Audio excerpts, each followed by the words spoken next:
Olá pessoal, tudo bem com vocês? Professor Igor Davidson, desta vez com o ensino médio, turma do primeiro ano, estamos aqui nos encaminhando para a aula de Matemática 2, certo? Nossa primeira videoaula, vamos aqui estar interagindo, começando nesta primeira parte acerca do Teorema de Tales, e na aula de número 2 vamos estar ali na parte de semelhança de triângulos. Vamos lá? Vem comigo! Estamos aqui, pessoal, agora com a Matemática 2. Convido você a pegar seu livro, acompanhe a partir da página 240. Estamos aqui para dar continuidade ao conteúdo do nosso livro.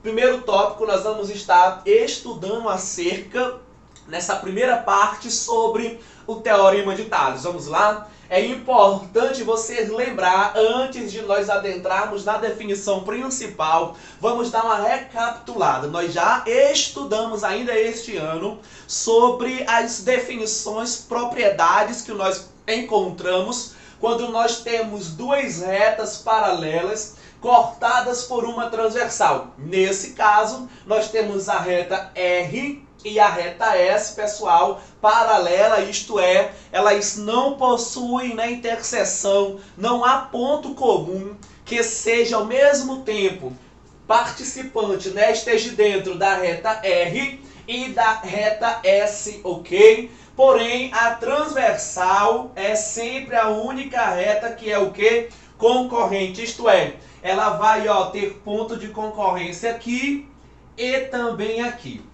Aí a partir daí nós estudamos que tem algumas definições que se encaixam quando nós temos essa condição. Qual é a condição? A condição é que duas retas, nesse caso R e S, sejam para duas somente, sejam que paralelas. Quando isto acontece, nós estudamos que podem, né, ser encontrado dentro agora desse contexto, na figura, ângulos que são OPV. O que são ângulos OPV? Vamos lembrar? São ângulos opostos pelo vértice e a definição garante que estes ângulos possuem a mesma medida. Isto é, eles são congruentes. Exemplo, se eu pegar esse ângulozinho vermelho, ele é oposto com esse ângulo azul, então eles vão possuir a mesma medida, ok? Também nós podemos encontrar ângulos que são correspondentes. O que é isso? Aqueles ângulos que estão do mesmo lado da reta transversal, porém, um precisa estar internamente e o outro externamente. Nós estudamos que quando nós temos esse tipo de representatividade, a região interna é esta parte aqui, compreendida entre as duas retas que são paralelas, pessoal, ok? E a região externa é essa parte superior de cima ou essa parte aqui embaixo. Vamos lá? Então, ângulos correspondentes seria esse ângulo verde e esse outro ângulo verde aqui em cima, porque estão do mesmo lado da reta, porém, um interno e o outro externo. Poderíamos também encontrar ângulos que são colaterais. Os ângulos colaterais, por definição, são ângulos que a sua soma resulta em 180. É isso mesmo. Porém, é diferente, porque eu preciso encontrar dois ângulos internos do mesmo lado ou dois ângulos externos também do mesmo lado.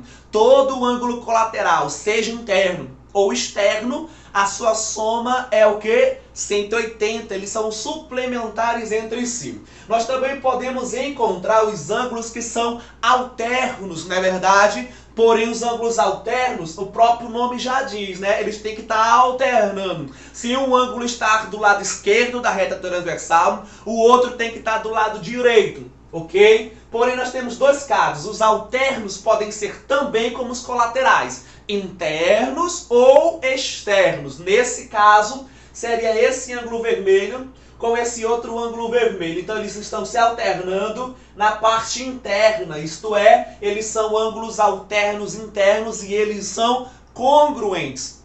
Poderia também pegar esse ângulo azul e este outro aqui em cima, porque estão se alternando externamente. Então, também são ângulos alternos, porém, ângulos alternos externos, porém a sua medida também, a medida deles entre si é a mesma, ok? São congruentes.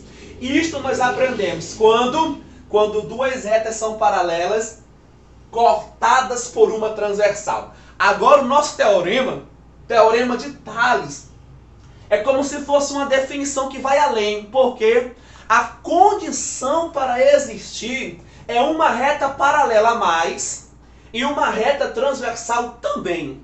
Então, se a gente pensar na condição de existência, né, o que a gente precisa para utilizar o teorema de Tales, nós precisamos de 3 retas paralelas e 2 retas transversais. Detalhe! Eu não posso dizer que é exatamente 3 retas paralelas. O certo é a menção, a definição dita assim. Se nós tivermos pelo menos 3 retas paralelas, o teorema de Tales ele é aplicável, ok? Vamos lá. Como eu coloquei a condição mínima somente como 3 e as 2 transversais, nós entendemos, analisando essa figura, que a gente vai possuir, que nem no exemplo anterior, regiões que são internas, ok? Nesse caso, a região interna entre a reta R e S é essa partezinha aqui, ok? Vou botar só aqui do ladinho, porém toda essa parte aqui é a região interna dessas 2 retas. Se eu comparar S com T, também vai ter essa região interna, que agora eu vou chamar aqui, ó, da parte vermelha, se estendendo aqui em toda a região, tá bom? Se eu comparar R com T, a região interna é isso tudo, concorda comigo? Ó? É tudo isso é a região interna. Então, nesse caso, a região interna vai depender das 2 retas que você está considerando no momento, ok? Então, vamos lá. Quando eu determino isso, eu entendo que quando eu separo as regiões, eu vou determinar regiões que são correspondentes. As regiões correspondentes são as regiões que estão delimitadas, né, internamente, ambas na mesma região. Isto é, se eu selecionar este segmento aqui que eu estou colocando de vermelho, ele vai ser correspondente com esse segmento aqui, por quê? Porque eles estão na mesma região interna, ó, ok? Agora, se eu considerar essa outra região aqui, ó, entre S e T, e vou dizer que esse segmentozinho verde, ele vai ser correspondente, ó, com o outro segmento que contém, ó, ou na verdade está na mesma região interna que ele, ok? Estou sendo entendido? Então, quando você for analisar os segmentos que são correspondentes, eles precisam estar, ó, dentro da mesma região interna, formada pelas retas que são paralelas. Agora, como é que eu posso aplicar estas definições, ok? Dentro do contexto das questões. Eu vou determinar aqui a medida destes segmentos. Eu vou chamar esse segmentozinho aqui de A, esse outro pedaço aqui de B, esse outro pedaço de C e isso aqui de D. Até aqui, pelo que nós estudamos, A está correspondente a C e D é correspondente a B, não é verdade?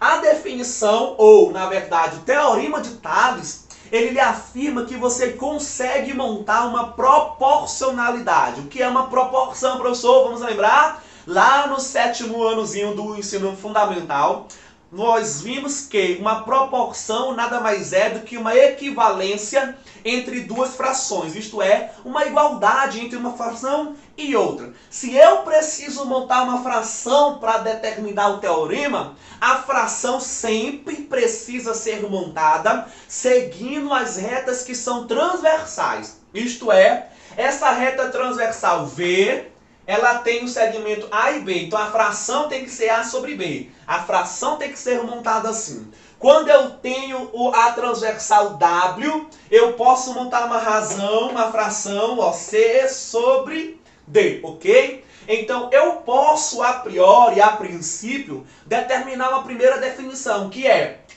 A está para B, por quê? Porque segue a mesma reta transversal. Isso vai ser igual a quem? Como eu comecei pegando A, que faz parte dessa região, a outra fração tem que ser o valor correspondente à mesma região.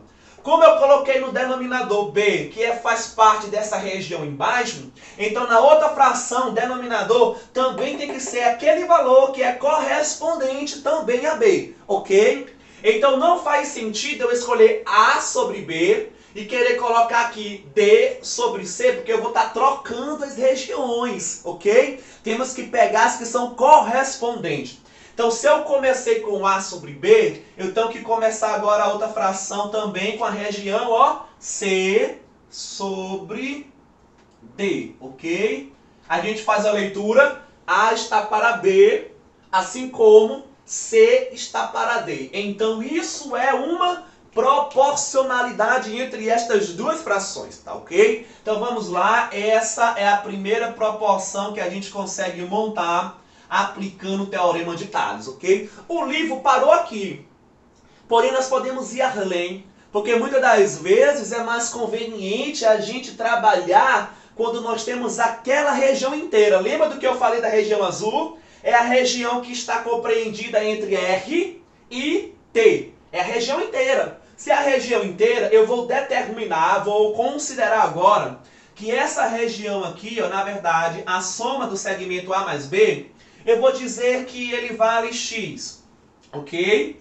Eu vou dizer do outro lado que a soma do segmento C mais D vale Y, ok? Então, X é o todo e Y é o todo do outro lado. Ou, isto é, X é correspondente a Y ou Y é o lado correspondente a X, porque temos que pegar a mesma região que os segmentos estão compreendidos. Eu posso generalizar esta definição. Como? Vamos supor que na questão você não tem o valor de A. Não tem o seu lado correspondente. Mas tem X e tem Y. Isto é, tem um todo e tem os dois lados correspondentes. Você pode, sem problema nenhum, pegar o todo, que é X, ó, sobre uma parte. Se a parte é B, caso você tenha, como começou pegando todo, tem que pegar o todo também da outro lado, que é correspondente. Quem é o todo? É Y, ó, sobre o valor de D. Por que D, professor? Porque como eu peguei B, que é essa região, eu teria que pegar o outro lado, que é correspondente, isto é, que está na mesma região interna. Então essa é uma outra forma de você representar o Teorema de Tales, né? A partir das proporcionalidades, das razões que são encontradas a partir das retas transversais. Mas vamos supor que você não tem B e D. O que você tem é A e C. Não tem problema nenhum. Agora, se tu não tiver esses valores, tiver o todo e tiver estas partes, você também consegue determinar o teorema a partir de X sobre A sendo igual a Y, né, pessoal, sobre quem é que está correspondente a A? É o C. E essa é uma outra definição que você pode, ó, estender no Teorema de Tales, ok? O importante é você conseguir encontrar as proporcionalidades entre as razões, ok? Então, se para aplicarmos as definições que nós estudamos antes, tinha uma condição, nós também teremos essa condição que eu mencionei lá no começo. Qual é? É que nós precisamos ter R paralelo com S, que por sua vez, ó, paralelo com T. Tenho que ter, pessoal, pelo menos 3 retas paralelas para fazer a aplicação do Teorema de Tales. Vamos lá? Estamos aqui agora, pessoal, diante do nosso primeiro exemplo, emendando direto na questão de número 21, fica lá naquela parte dos exercícios complementares, ok? Página 294. Nosso exemplo já é direto uma questão linda aqui para vocês. A questão está dizendo, de acordo com esta figura, precisamos primeiro provar que o triângulo ADC ele é isósceles e depois eu preciso encontrar a medida do segmento BS e depois a medida do segmento CS. Vamos lá? Como está nos condicionando primeiro a provar que o triângulo ADC é isósceles, vamos identificar. Temos aqui, ó, o triângulo ADC D e C, temos que provar que ele é isósceles. Então, já partimos da ideia, a questão já está nos garantindo que é, mas precisamos provar. Como é que a gente faz isso? O que é dado por hipótese? Lembra, sempre analise, né, a fundo aquilo que é dado. Já foi dado para nós, está na questão, que o segmento AS é a bissetriz interna. Se é a bissetriz interna, vamos identificar onde é que está AS.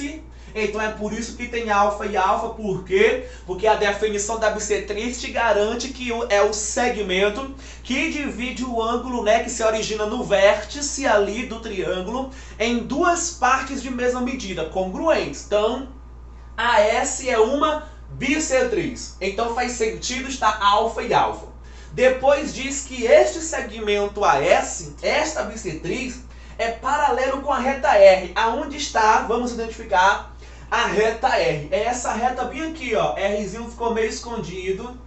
Essa reta R é paralelo com o segmento que é a bissetriz. Ok, eu identifiquei aquilo que é paralelo.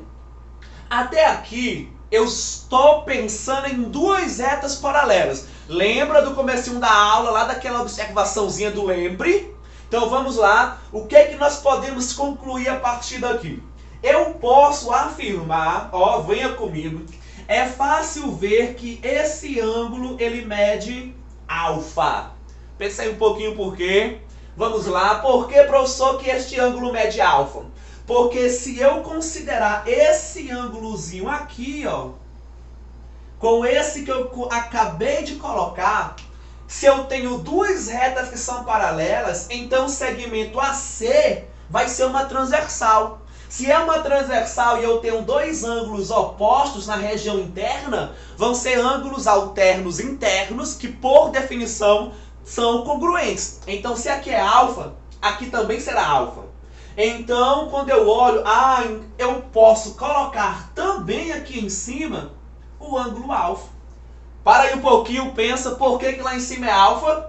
Porque essas duas retas são paralelas. E eu tenho aqui esse ângulozinho, ó, alfa também.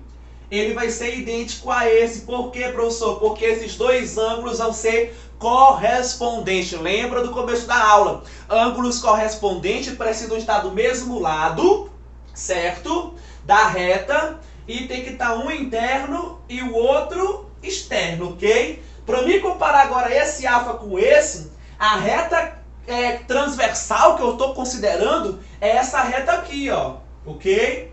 AC é para achar aqui, só que essa reta é para achar o outro alfa. Quando eu vejo isso, vamos colocar assim, eu vou chamar de esse primeiro passo A1, alfa 1 e alfa 1. Quando eu trabalhei com alfa 1, qual foi a definição que nós usamos? Nós usamos que são ângulos alternos internos, ok? Vou chamar aqui de alfa 2 e alfa 2, embora tudo seja alfa. Mas para achar o alfa 2 ali, eu considerei o quê? Os ângulos que são correspondentes. Vamos lá? Então, quando eu olho agora para dentro do triângulo A, D e C, eu tenho dentro de um triângulo dois ângulos que possuem mesma medida, isto é, eles são congruentes. Então, todo triângulo que tem dois ângulos internos de mesma medida, consequentemente, estes ângulos vão gerar no mesmo triângulo lados também que são congruentes. E todo triângulo que possui o quê? Dois lados congruentes, ele é isósceles. Então, a partir daqui nós provamos que o triângulo ADC é isósceles, ok? Porque possui dois ângulos que são congruentes. Agora, para a gente, fica mais fácil. Por que que houve essa condição? Porque se aqui mede 15, ok? E é a abertura do triângulo desse ângulozinho alfa, ó. Se alfa tem essa abertura de 15, ok? Então, no mesmo triângulo, se eu tiver um outro ângulo medindo alfa, a abertura dele vai ter que gerar um lado do mesmo tamanho. Então, se aqui é 15... aqui em cima também vai ser 15, isto é, o segmento D até A também vai ser 15, ok? Porque o triângulo é isósceles. Agora, como na questão ainda está dizendo, use o teorema de Tales. para mostrar ou encontrar esses dois segmentos. Agora, nós fomos condicionados a aplicar o Teorema de Tales quando? Quando eu tenho três retas que são paralelas. Eu já tenho duas. Então me é conveniente a encontrar uma terceira, bem aqui no vértice B, ó, como eu vou fazer? Pronto. Imaginando que essa reta é paralela com essa e paralela com essa. Ok. Então eu posso imaginar que eu tenho três retas paralelas, eu posso botar 15 sobre 12. BS eu chamei de X, vamos colocar aqui, ó, BS é X. CS eu chamei de Y. Eu posso muito bem colocar 15 sobre 12 e Y sobre X. Posso? Poderia. Mas não vamos fazer assim. Por quê? Porque uma proporcionalidade com duas variáveis, dá para fazer? Dá, mas teríamos que encontrar outros detalhezinhos na questão. Vamos fazer com aquela ideia do todo. Olha como é conveniente agora. Porque se esse segmento é 12, esse outro é 15, então quando eu pego 12 mais 15, eu vou ter quanto? 27. Então, como D até B é 27, eu tenho que de B até C, ou na verdade C até B, já é dado que é 18. Eu tenho o todo das duas regiões, ok? Então eu poderia começar assim. Se eu preferir começar escolhendo X, X, ó, é correspondente com 12. Por quê? Porque estão na mesma região, ó, de duas retas que são paralelas. Eu posso pegar o todo, que é 27 sobre uma parte. Quem é a parte? Se eu escolher o X, tem que pegar o 12. Então, 27 sobre 12, porque a fração precisa ser montada seguindo uma razão, né, ali de uma reta transversal. Como eu faço isso, eu tenho que isso vai ser equivalente, ó, a uma outra razão. Se eu comecei pegando o todo de uma reta transversal, eu tenho que começar também pegando o todo da outra reta, que é quanto? 18, ok? E no denominador tem que aparecer o valor que é correspondente com o número que eu considerei antes. Se eu peguei o 12, o número correspondente é aquele segmento que está na mesma região interna, que vai ser, nesse caso, o valor de X, tá ok? Então, como eu posso responder isso fazendo meio pelos extremos? Todo mundo já sabe, está apto a resolver uma proporção nesse estilo, mas eu vou querer simplificar primeiro. Vamos lá. 27 dá para dividir por 3? Dá. Dá quanto, pessoal? 9. 12 dá para dividir por 3? Dá. Sobra quanto? 4. Eu ainda posso simplificar o 18 por 9, não é verdade? Quanto é 18 dividido para 9? É 2. Quanto é 9 dividido para 9? É 1. Lembrando que eu posso simplificar as frações considerando o numerador e denominador. E numa igualdade eu posso considerar os dois numeradores ou os dois denominadores. Só não posso simplificar numa igualdade, numa proporção, o numerador de uma razão como o denominador da outra. Não posso fazer isso, ok? E nem vice-versa. Mas vamos lá. Ficou 1, 2, 4 e X. Olha como ficou fácil pra gente agora. Isso implica, ó, X vezes 1 é X. Isso vai ser igual. 4 vezes 2, pessoal, é 8, ok? Então, ó, se X é a medida do segmento BC, metade da questão já está resolvida. Poderíamos sim agora fazer do mesmo jeito, considerando aqui o valor de Y. Porém, se eu botar Y aqui, teria que ser o segmento correspondente a ele, que seria o valor 15. Mas nós somos mais espertos que isso, pessoal. É verdade? O que nós vamos fazer? Ser eficiente. Isto é, se eu tenho o todo, que é 18, e está dividido em duas partes, que é X e Y, se eu já tenho o valor de X, basta subtrair de 18, vai sobrar o CS, isto é, o valor de Y, não é verdade? Então vamos lá. Como nós sabemos que X mais Y é 18, eu já tenho o valor de X que é 8. Então Y vai ser igual a 18 menos 8. Logo, quem é Y, pessoal, vai ser, ó, 10. E este é o valor do outro segmento procurado. E ficamos por aqui na questão 21. Estamos agora, pessoal, com a questão de número 22. Vamos usá-la também como mais um exemplo nesta videoaula. Vamos lá, o processo, o começo, perceba que as hipóteses é quase idêntica. Neste caso, nessa questão, nós temos esta figura geométrica. Dentro dessa figura está nos garantindo que o segmento AE é uma bissetriz externa. Vamos identificar onde é que está AE. Olha aqui, pessoal, A até chegar no ponto E. É uma bissetriz externa, então ele está se referindo ao triângulo ABC, concorda? É fora do triângulo, externa. Vamos lá.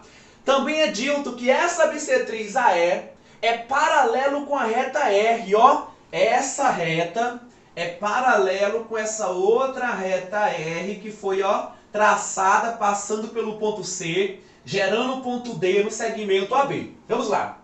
Primeiro, prove que o triângulo ADC é isósceles. Depois, precisamos calcular o valor do segmento CE, que eu denominei aqui de X. Vamos lá? Para provar que o triângulo ADC é isósceles, olha aqui. Esse valor de 10, pessoal, não é de D até A não, viu? É de A até B. Isso tudo é 10, ok? Vamos lá. Provar que o triângulo A, D e C é isósceles nós encontrarmos internamente, que nem na questão anterior, dois ângulos congruentes que vão gerar lógico, a consequência a partir desses ângulos congruentes, termos também que, sendo gerado dois ângulos dois lados de mesma medida. Vamos lá.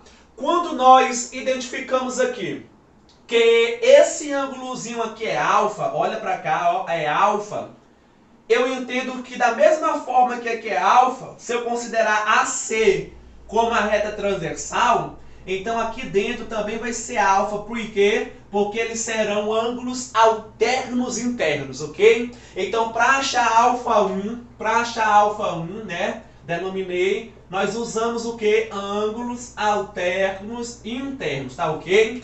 Como eu olho para cá para fora, e se eu considerar essa outra reta como a transversal, então quando eu pego esse alfa aqui fora, ele vai ser idêntico a esse alfa aqui dentro, que eu vou chamar de alfa 2 e alfa 2. Por quê? Como é que eu encontro ou enxergo isso, pessoal? Alfa 2 a gente encontra através de ângulos correspondentes.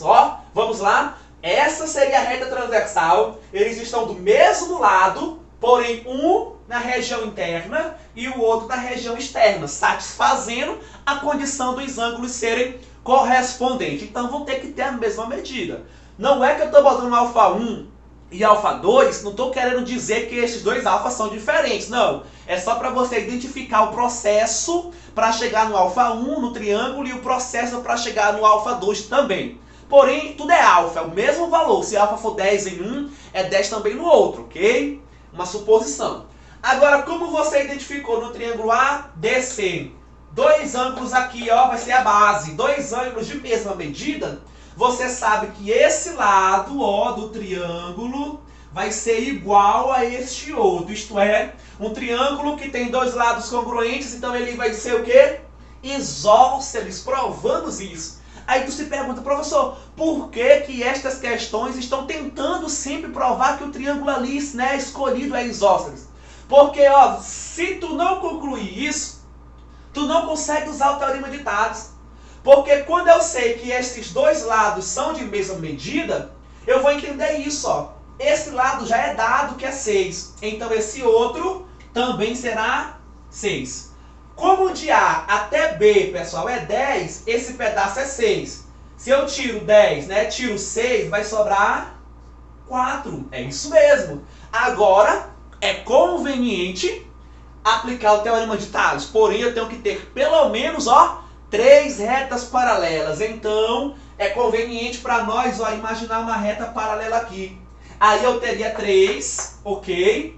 Aonde, eu posso pegar 4 sobre 6 e pegar esse segmento sobre 5. Opa! Mas esse segmento CE é o que a questão está pedindo, que nós chamamos aqui de X. Então, nós podemos montar, 6, olha, venha comigo, 6 sobre 4, isso vai ser igual. Quem é o lado correspondente a 6, que está na mesma região da reta paralela, 6, então vai ser o O x é o que está na mesma região interna. Então, x sobre... Quem é que é correspondente a 4? Ó, 4 está aqui. Não, se eu estou considerando essas duas retas, quem é o segmento que está nessa região? É o 5. Então, ó, 5. Montamos a nossa proporcionalidade. A partir daqui, ainda dá para simplificar. Caso queiram, não é obrigado fazer a simplificação.